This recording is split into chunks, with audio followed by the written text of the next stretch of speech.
Pharmacy और में एक बार आपका फिर से स्वागत है। फार्माकोथेरेपेटिक्स का लेक्चर नंबर 19। आज का टॉपिक है अस्थमा। इसके पहले हम अस्थमा पढ़ चुके हैं। अस्थमा में इसका डिफिनीशन पढ़े हैं, काजेज पढ़े हैं, आइटियोलॉजी पढ़े हैं।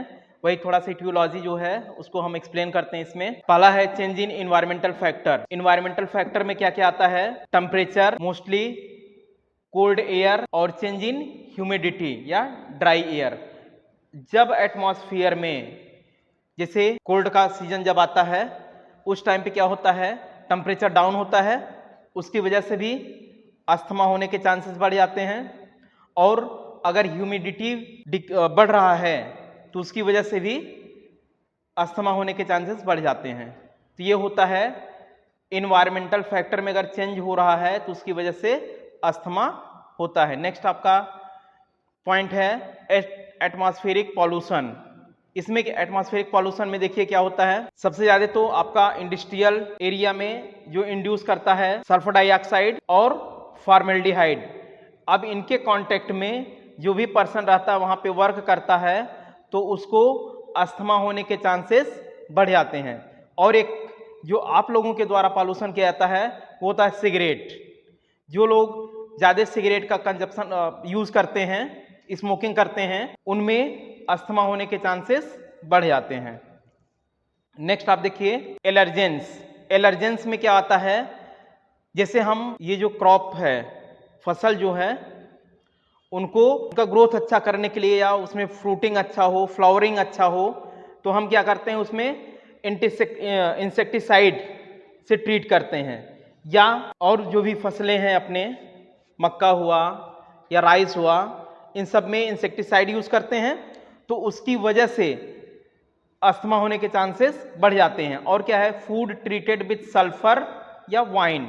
अगर इससे फूड को ट्रीट किया जा रहा है सल्फर से या वाइन से, अगर ये एक्सेस क्वांटिटी में हम यूज कर रहे हैं तो इससे भी अस्थमा के चांसेस बढ़ जाते हैं।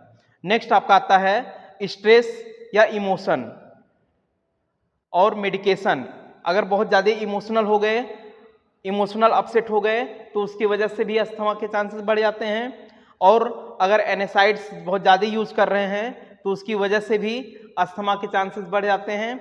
नेक्स्ट आपका आता है स्ट्रॉन्ग ऑर्डर एंड परफ्यूम। अगर कोई परफ्यूम ऐसा यूज कर रहे हैं जिसका ऑर्डर बहुत ही ज़्यादा स्ट्रॉन्ग है तो उसकी वजह से भी अस्थमा के चांसेस बढ़ जाते हैं। अब नेक्स्ट पॉइंट देखिए टाइप्स ऑफ अस्थमा। अस्थमा दो टाइप के होते हैं, एक इंट्रिंसिक, दूसरा एक्सट्रिंसिक।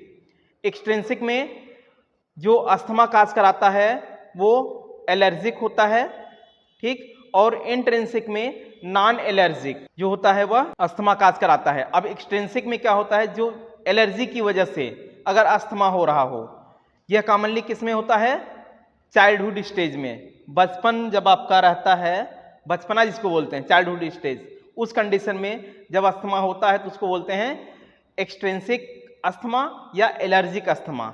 नेक्स्ट आपका आता है इंट्रिंसिक या नॉन एलर्जिक अस्थमा। इसमें क्या होता है, ये कॉमनली 35 ईयर के बाद होता है। इसमें कोई एलर्जिक या एलर्जेंस यूज नहीं होते। नेक्स्ट देखते हैं इटियोपैथोजेंसिस ऑफ अस्थमा। इसमें आपका दो था इटियोपैथोजेंसिस, एक एक्सट्रिंसिक और दूसरा इंट्रिंसिक। एक्सट्रिंसिक में क्या था, एक्सट्रिंसिक में ये जो इससे जो अस्थमा होता था वो एलर्जी की वजह से होता था, और इंट्रिंसिक में उसमें एलर्जी की वजह से अस्थमा नहीं होता था। अब देखिए इसमें क्या होता है, एलर्जिक या एंटीजन जो भी कह लीजिए या फॉरेन पार्टिकल्स कह लीजिए, ये मास्ट सेल से बाइंड करता है। मास्ट सेल ये टिश्यू में रेजिस्टेंस होता है, और यहाँ पे देखिए बेसोफिल है, यह सर्कुलेटिंग सेल है। दोनों का काम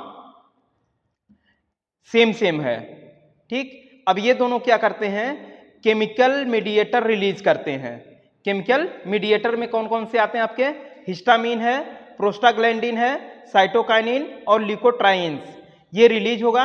जैसे ये रिलीज हुआ तो क्या होगा, ब्रोमो कॉन्स्ट्रिक्शन हो जाता है, जो ब्रोंकाई है वो कॉन्स्ट्रिक्ट हो जाएंगे और डिस्पेनिया या वीजिंग हो जाता है, या कह लीजिए कि रिस्पायरेशन में प्रॉब्लम होने लगती है, या अस्थमा हो जाता है, या दमा हो जाता है।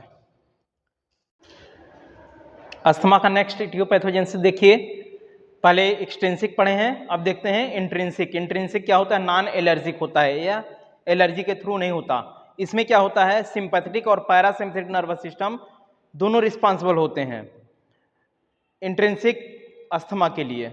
अब इसमें क्या होता है देखिए, पैरासिम्पैथेटिक नर्वस सिस्टम ये एक्टिवेट होता है, रिलीज करता है स्टाइलकोलिन, और ये स्टाइलकोलिन क्या करेगा? ब्रांको कॉन्स्ट्रिक्शन कराने का काम करता है। उसी तरह से सिंपैथेटिक नर्वस सिस्टम क्या करता है? ये भी स्टिमुलेट करता है अल्फा एड्रेनर्जिक रिसेप्टर को, जिसकी वजह से ब्रांको कॉन्स्ट्रिक्शन होता है। और जब ब्रांको कॉन्स्ट्रिक्शन होगा तो आपका इंट्रिंसिक अस्थमा होता है।